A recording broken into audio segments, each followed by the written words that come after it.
Bom dia, pessoal. Hoje nós iremos apresentar nosso.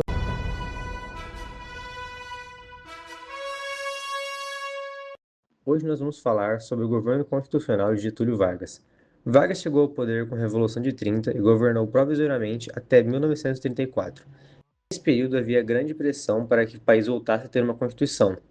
Por isso, em 1934, foi convocada uma nova Assembleia Constituinte e, consequentemente, promulgada uma nova Constituição, que determinava que a eleição presidencial daquele ano seria indireta, ou seja, feita pelos próprios membros da Assembleia Constituinte. Como Vargas tinha amplo apoio entre os parlamentares, ele acabou sendo eleito presidente e passou a governar, dessa vez, sob uma Constituição. A radicalização ideológica. No início do período, Getúlio Vargas parecia querer fazer o país andar para frente e voltar à normalidade.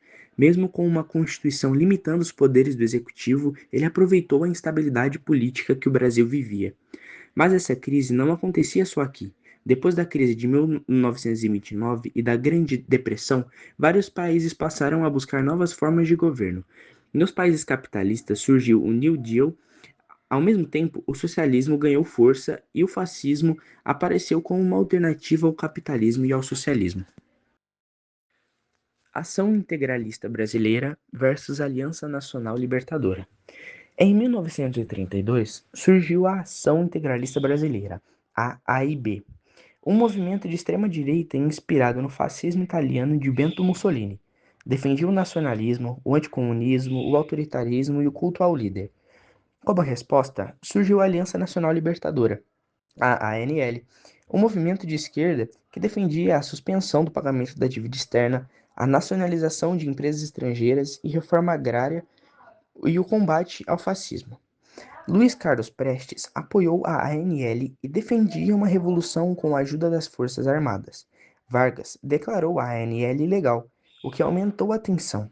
Em 1935, aconteceu a Intentona Comunista, uma alternativa de golpe que fracassou. Depois disso, o governo usou o episódio para reprimir os comunistas, decretar estado de sítio e concentrar ainda mais o poder nas mãos do presidente. O golpe do Estado Novo.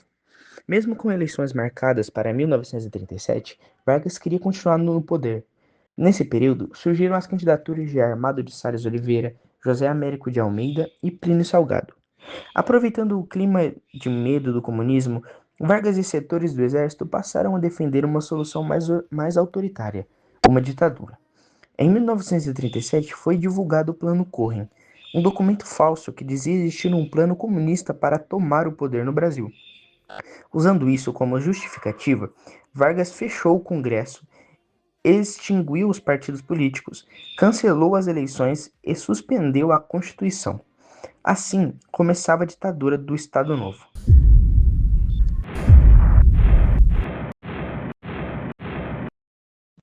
Mas as consequências disso vão muito além daquele momento.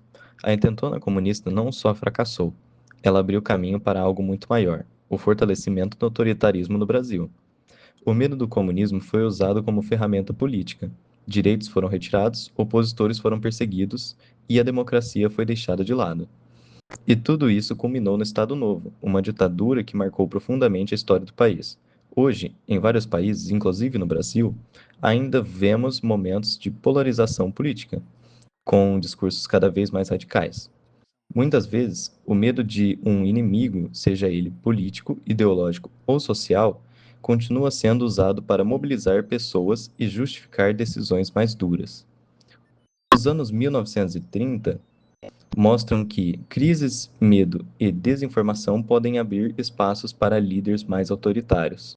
O maior risco não é a história se repetir exatamente, é a gente não perceber quando ela começa a se parecer com o presente.